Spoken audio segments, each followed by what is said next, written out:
असल में इनको भी स्क्रिप्ट लिख कर दिया जा रहा कि तू भी स्टेज लगाकर शेख आसिफ के खिलाफ कर रहा बेचारा, जितना चाबी भरेंगे उतनी गाड़ी चलेगी। और ये हमारे निहाल अहमद साहब की फरजत है डॉक्टर, ये भी आज बहुत जज्बात में तकरीर कर रही थी, मैं निहाल अहमद की बेटी हूँ। यहाँ पर कल एक जलसा हुआ मेरे भाई का। अब मुझे बताओ,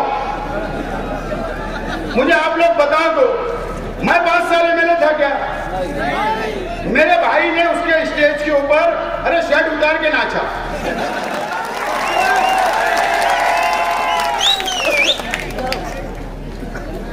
इस तरीके से इलेक्शन लड़ने की कोशिश की जा रही है, जीतने की कोशिश की जा रही है। कुछ भी कर लो। अब ऐसा है, आज के भैया आवाज,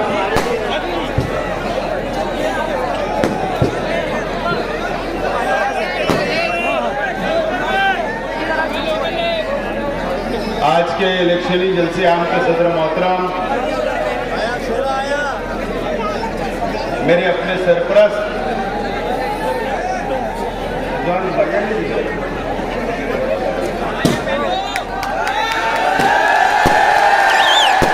मेरे अपने सरपरस्त जैनुद्दीन बीए साहब और मंच पे तशरीफ फरमा मेरे अपने सरपरस्त नसीम खान साहब भैया बैठना 2 मिनट, और मंच पे तशरीफ फरमा पार्टी के तमाम ही जिम्मेदारान और इस गुरुवार वार्ड के मेरे तमाम ही जिम्मेदारान और मेरे सामने तशरीफ फरमा मेरे तमाम ही बुजुर्ग हजरात, तमाम ही मेरे नौजवान साथी और प्लास्टिक और गिट्टी का धंधा व्यापार करने वाले मेरे तमाम ही साथी, और जहां तक मेरी आवाज जा रही है ऐसी मेरी मां और बहनें, अरे अगर थोड़ा सी बैठ यार, फोटो ले लेते यार। सबसे पहले मैं इस गुरुवार वार्ड की आवाम को सलाम करता हूं। आपने जो आज के जलसे को कामयाब किया, मेरा सपोर्ट करने के लिए आप लोग हजारों की तादाद में यहां पर जमा हुए और जिस अंदाज में आप लोगों ने मेरा इस्तकबाल किया, मैं तमाम ही गुरुवार वार्ड की आवाम का, तमाम ही जिम्मेदारान का बहुत बहुत शुक्रिया अदा करता हूं। और मेरे वो तमाम ही साथी जिनका आज मेरी पार्टी के अंदर प्रवेश हुआ, इस्तकबाल हुआ, ऐसे तमाम ही मेरे साथियों का भी मैं बहुत बहुत इस्तकबाल करता हूं। हमारा अपना ये दूसरा इलेक्शनी जलसा है। पहला इलेक्शनी जलसा हम लोगों ने खयाबान निसार चौक पर लिया और दूसरा इलेक्शनी जलसा आज हम लोग कर रहे हैं आपके अपने इलाके के अंदर।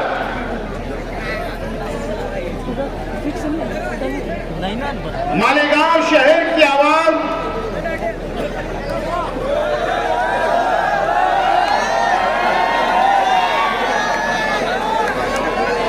मालेगांव शहर की आवाम को 20 तारीख को फैसला करना है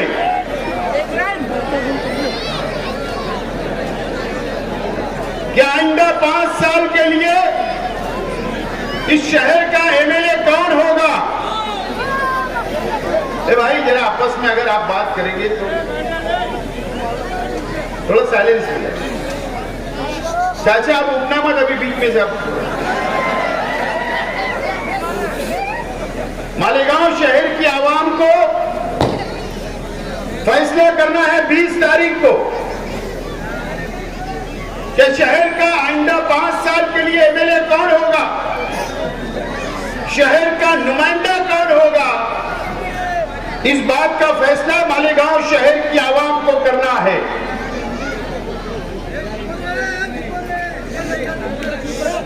हमारे अपने जो मुखालिफ है, मैं उनकी बातों को सुन रहा हूं, समझ रहा हूं, और शहर भी समझ रहा है और अपनी आंखों से देख रहा है।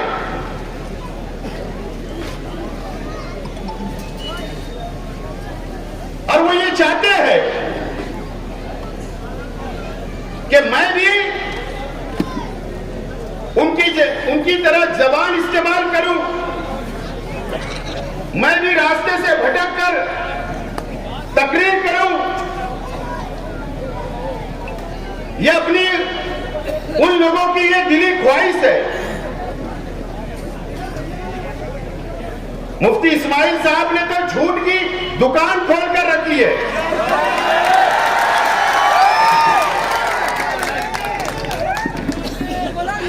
कई लोग इसलिए इलेक्शन लड़ रहे हैं उनके स्टेट से कि शेख आसिफ कोई भी तरीके से एमएलए ना बन पाए। शहर का विकास, शहर का डेवलप, शहर के गरीबों के ताल्लुक से कोई बात नहीं की जा रही है। मैं आज मालेगांव शहर के तमाम ही मेरे गरीब भाइयों से अपील करने के लिए यहां पर खड़ा हुआ हूं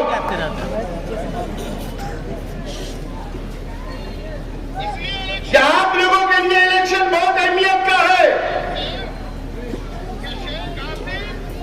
आप लोगों के लिए शेख रशीद साहब ने अपनी जिंदगी भर, अपनी सियासी और समाजी जिंदगी में हमेशा आप लोगों को लेकर चला, आप लोगों का ख्याल रखा, आप लोगों के साथ रहे, आप लोगों के दुख और सुख में शेख रशीद साहब हमेशा साथ देते रहे। शेख रशीद साहब के इंतकाल के बाद कई लोगों ने प्लानिंग शुरू कर दी थी। कई लोग ये समझने लगे थे कि अब शेख रशीद साहब इस दुनिया में नहीं है और एक कांटा शेख रशीद परिवार का है, वो शेख आसिफ है और इसको रास्ते से हटाना जरूरी है। ऐसी प्लान कई लोगों ने कर चुका था। शेख आसिफ को भी उन लोगों ने समझा ही नहीं था और सब शेख आसिफ को समझने के लिए अभी आप लोगों को बहुत देर लगेगी, बहुत देर लगेगी। और मुझे समझने की कोशिश भी मत करना, मुझे कोई लोग समझने की कोशिश भी मत करना।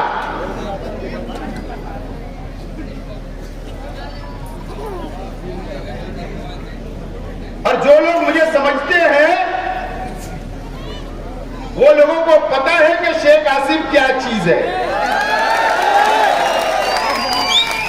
और मैं इसके लिए नहीं बोल रहा हूं,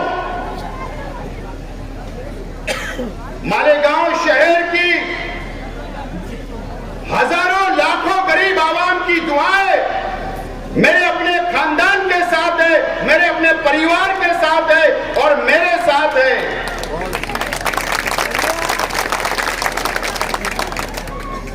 आप लोगों की दुआएं हैं और ये इलेक्शन आप लोगों को साबित करना है कि आइंदा 5 साल के लिए एमएलए कौन होगा। आप लोगों को फैसला करना है। मैं देख रहा हूं कई दिन से कि आज के एमएलए साहब को विकास के ऊपर, डेवलप के ऊपर तुमने 5 साल क्या किया, उस नाम पर वोट मांगना चाहिए था।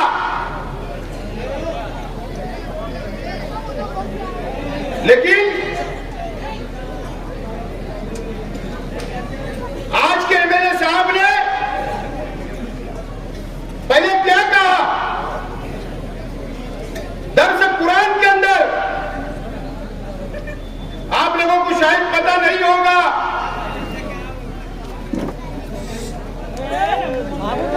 जामा मस्जिद से दर्स कुरान खत्म हुआ, किसी ने उनसे सवाल किया तो आज के एमएलए साहब मस्जिद के अंदर बैठकर शेख रशीद साहब के ताल्लुक से, जो आज इस दुनिया में नहीं है, बोले शेख रशीद फटी कमीज पहनकर पिलखोर से आया था। यह मुफ्ती इस्माइल साहब ने जामा मस्जिद से कहा, नानी का दूध याद दिला देंगे, यह कहा आपने। आपने यह कहा कि शेख आसिफ को मैं गोली मार सकता हूं, मेरा निशाना बहुत अच्छा है।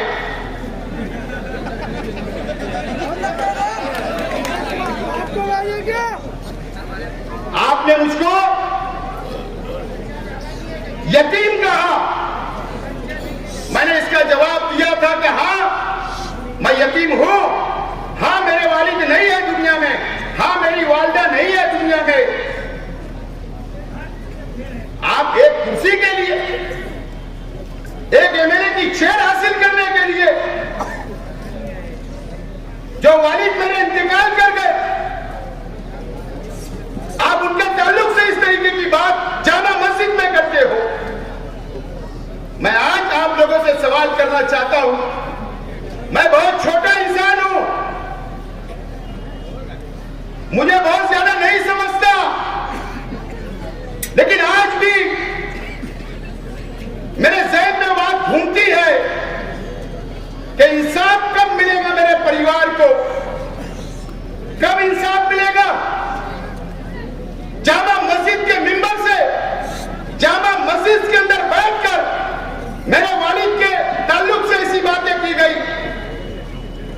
मैंने इससे पहले भी कहा था, जामा मस्जिद के ट्रस्टियान से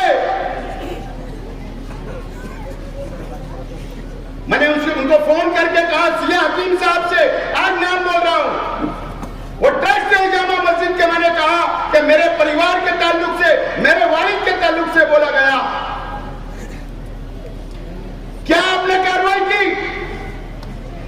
बताइए शहर की आवाम को, या ये बोल दिए कि शेख रशीद परिवार मुसलमान नहीं है, कम से कम ये बोल दो।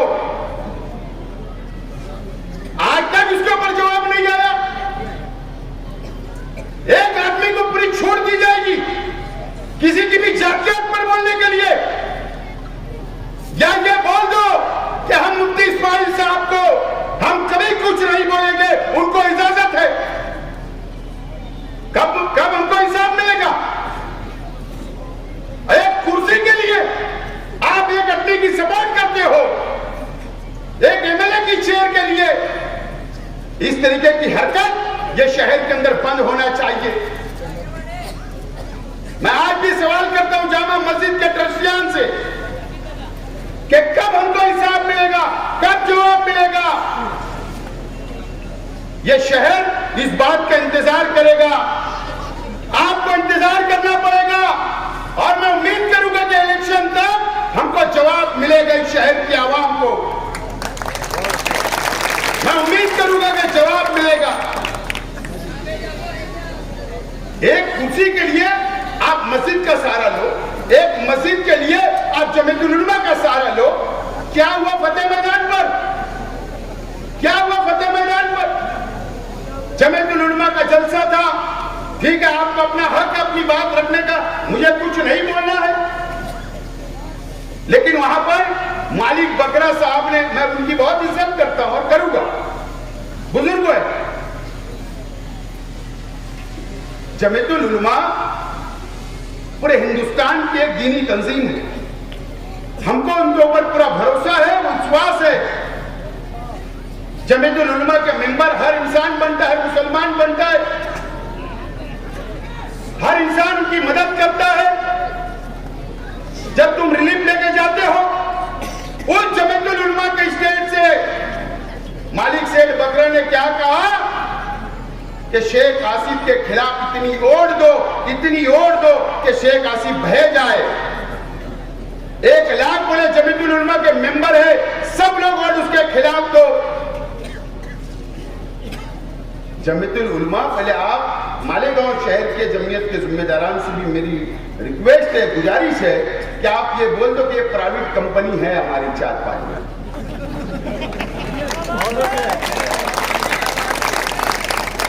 शेख आसिफ को इतनी और मुफ्ती इस्माइल साहब को दो कि शेख आसिफ बह जाए।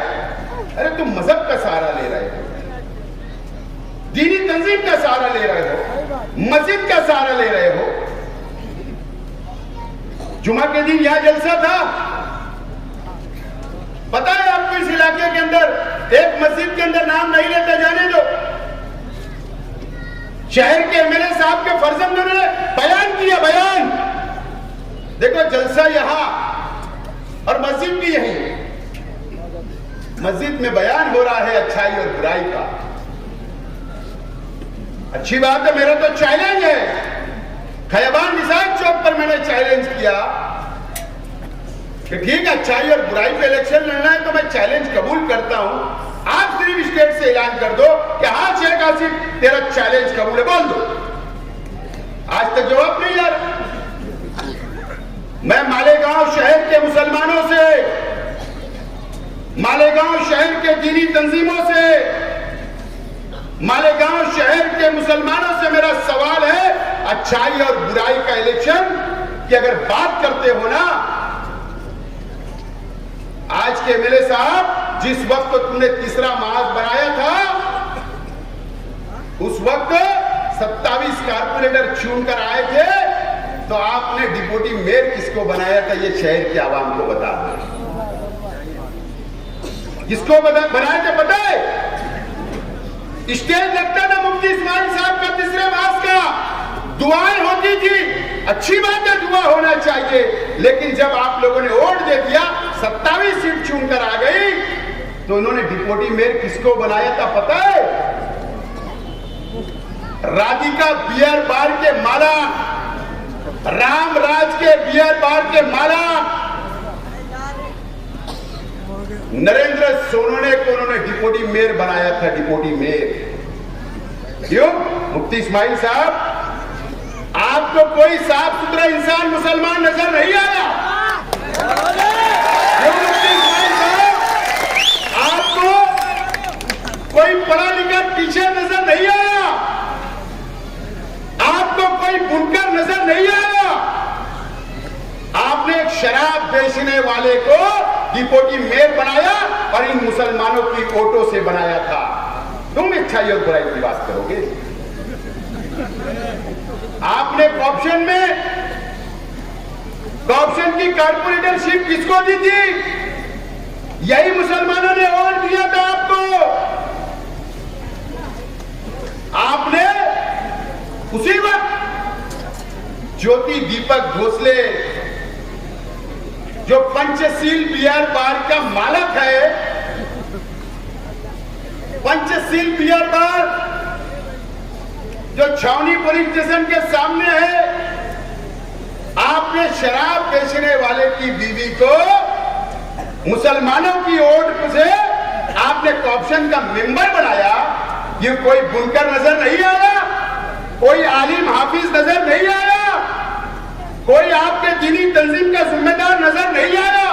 आप अच्छाई और बुराई की बात करोगे? जब 20 कारपोरेटर आपके चुन कर आए 2017 में, तो आपने एक बोरसे नाम के आदमी को कॉर्पोरेशन का मेंबर बनाया, और इसके लिए बनाया कि मुसलमान आपको पैसा देने वाला नहीं था, आपको पैसा चाहिए था। आप अच्छाई और बुराई की बात करोगे? आप कौन की बात करोगे? आपको कोई हक नहीं है। और जो लोग मेरे परिवार पर और मुझ पर इल्जाम लगा रहे हैं ना, मैं आज बहुत सीधा और साफ सुथरा इलेक्शन लड़ने के मूड में हूं।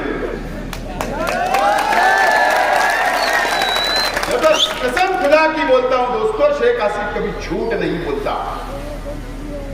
इन्होंने ऐलान कर देना सिर्फ कि ठीक है शेख आसिफ, तेरा चैलेंज कबूल है अच्छाई और बुराई के ऊपर। सिर्फ मैं मीडिया वाले आप लोगों से भी बोलना चाहता हूं, जहां उनसे सवाल पूछो और उनका चैलेंज मेरे को कबूल है और उन्होंने मेरा चैलेंज कबूल करना, जहां वो बोलेंगे वहां स्टेज लगाऊंगा और पूरा शहर जमा होना और फैसला तुम लोग कर लेना अच्छाई और बुराई का।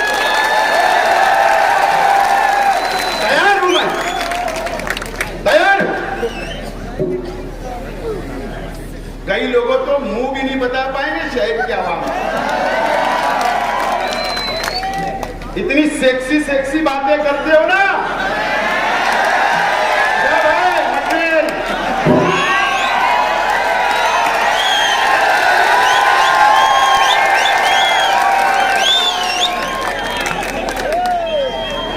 कर लो चैलेंज कबूल, कर लो चैलेंज कबूल। दूध का दूध और पानी का पानी हो जाएगा। मैं तो और नीचे नहीं जाना चाहता। किसी की बाल बेटी की इज्जत करना ये मैं मेरा मिल्ली फर्ज समझता हूं, दीनी फर्ज समझता हूं। नहीं तो पूरी हिस्ट्री है, पूरी हिस्ट्री है। अगर यहां से लिख लूंगा ना तो नक्की नक्की जाऊंगा सिर्फ। पूरा डाटा पेश करके रख दूंगा, मुंह बताने लायक नहीं रहेंगे। अच्छाई और बुराई बंद करो, काम और डेवलप के ऊपर बात करो, काम और विकास के ऊपर बात करो। मुफ्ती इस्माइल साहब, ये शहर की आवाम ने 1,17,000 वोट आपको दिया था। आपने तुम्हारे अपने शहर की आवाम के लिए क्या किया? कौन सा विकास किया, कौन सा डेवलप किया, ये बताओ। ये बातें नहीं हो रही है। मैंने एक जलसे के अंदर कहा, मीडिया वाले मेरी बात को रिकॉर्ड करेंगे तो आपको शुक्रिया अदा करूंगा। और पुलिस डिपार्टमेंट भी यहां होगा तो उनसे जो रिक्वेस्ट है, अल्लाह का करम है कि शहर के अंदर तब्दीली की लहर है, तब्दीली की लहर है। मेरे अपने मुखालिफ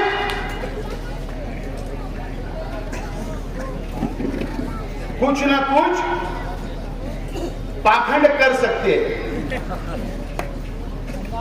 मैं बार बार बोलूंगा कि आज के एमएलए, फिर मैं बोल रहा हूं पुलिस डिपार्टमेंट से उनको सिक्योरिटी दो। उनका नॉमिनेशन हो गया, उनके पीछे कैमरा लगाओ, मेरे पीछे भी कैमरा लगाओ, मेरे परिवार के लोगों के ऊपर भी कैमरा लगाओ।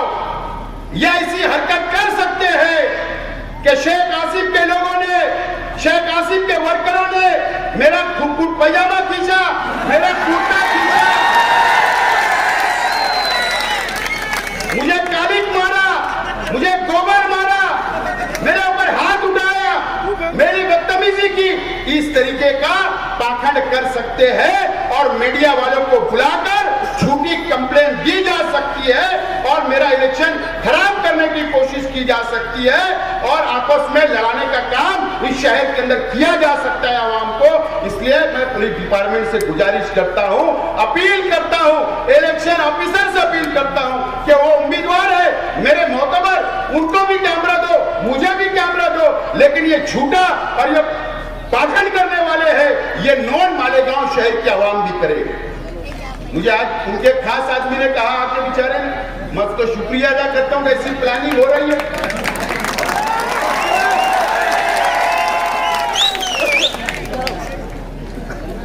इस तरीके से इलेक्शन लड़ने की कोशिश की जा रही है, जीतने की कोशिश की जा रही है। कुछ भी कर लो।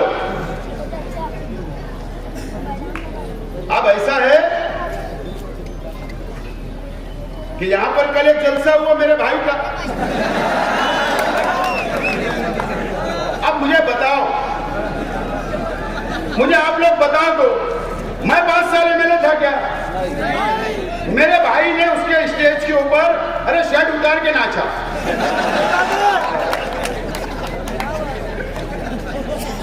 हरा कलर से नहाया हुआ था मेरा भाई। हिसाब किससे मांगना? आज के मेरे से मांगना ना, तो मैंने है क्या? वो कल मेरे खिलाफ। असल में इनको भी स्क्रिप्ट लिख कर दिया जा रहा कि तू भी स्टेज लगाकर शेख आसिफ के खिलाफ करो।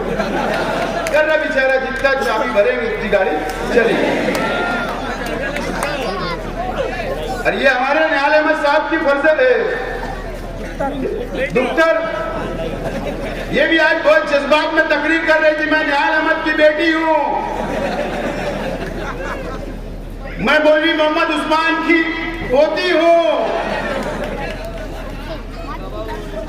मौलवी मोहम्मद उस्मान साहब की तो इज्जत रखना थोड़ा।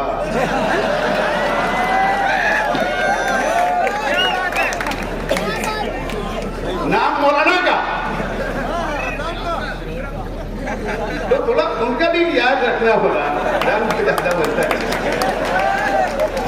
लेकिन ये लोग शहर के लिए घातक लोग हैं।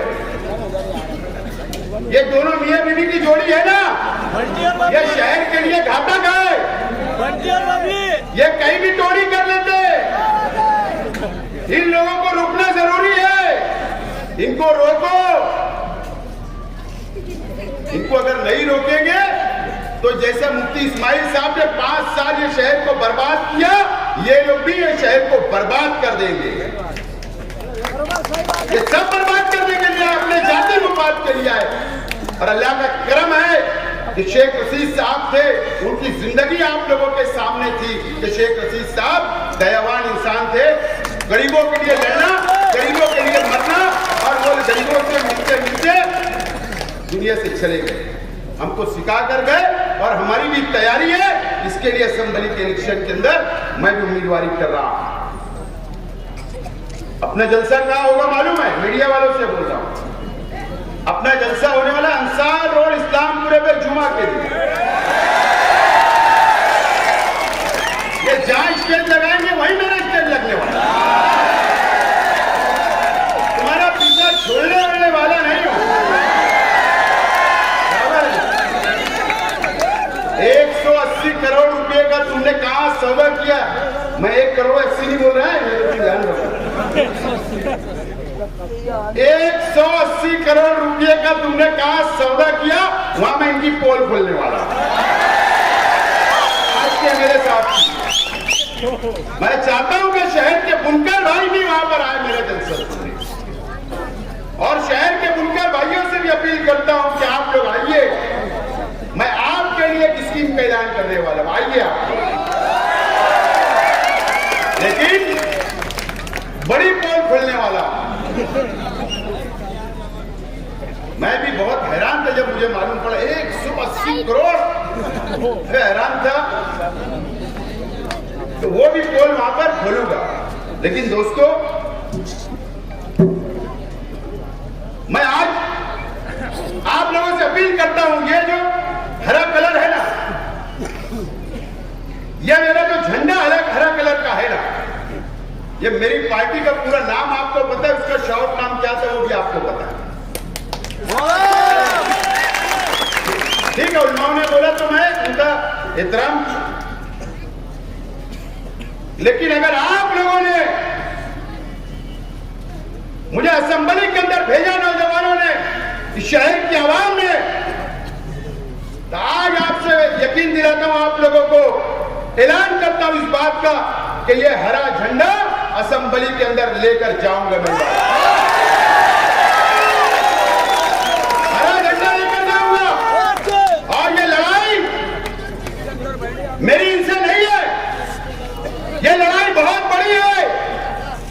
मेरी लड़ाई भगवा करण से है, भगवा करण से।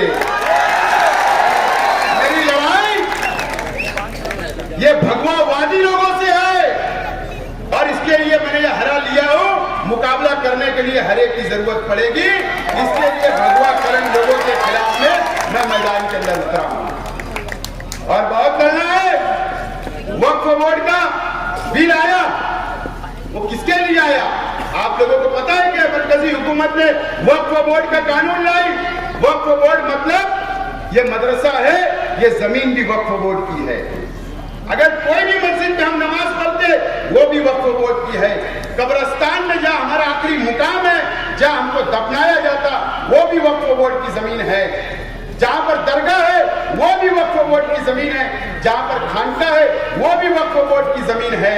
और जो मरकजी हुकूमत ने और बीजेपी ने जो काला कानून लाया है, वो इलेक्शन के बाद महाराष्ट्र के अंदर जब लागू करेगी, तो कलेक्टर को पावर दिया है, वो आकर मस्जिद में रजिस्टर चेक कर सकता है, पुलिस के साथ आ सकता है, इमाम का नाम लिख सकता है, मदरसे के बच्चों का नाम लिख सकता है, हमारे को चंदा कौन देता वो चेक कर सकता है, अकाउंट चेक कर सकता है। इतना खतरनाक काला कानून बनाने का काम भारतीय जनता पार्टी कर रही है। मुझे बताओ, ये आज के मेरे साहब ने तो 10 साल खामोश रहे, इनसे लड़ेगा कौन?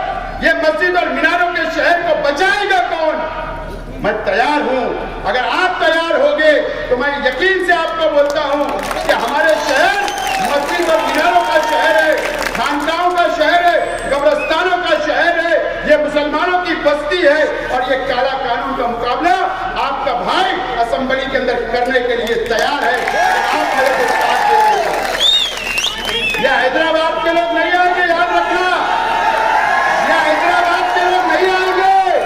असेंबली के अंदर जब पुलिस मस्जिद में आएगी, जब कलेक्टर मस्जिद में आएगा, काला कानून लगने के बाद तो ये हैदराबाद से नहीं आएंगे, 5 साल नहीं आए।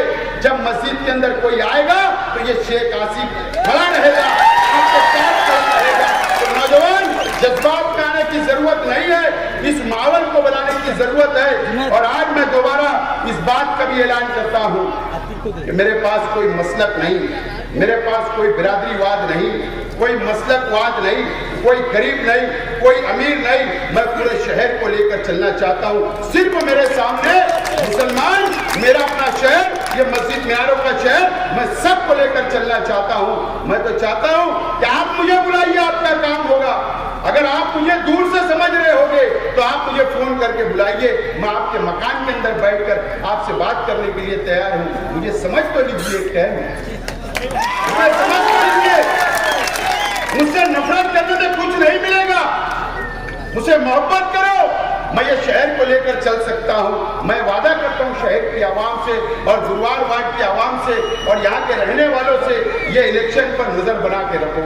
गली गली जाना पड़ेगा, माँ बहनों को समझाना पड़ेगा, नौजवानों को समझाना पड़ेगा, स्लिप बांटना पड़ेगा, वोट गिराना पड़ेगी।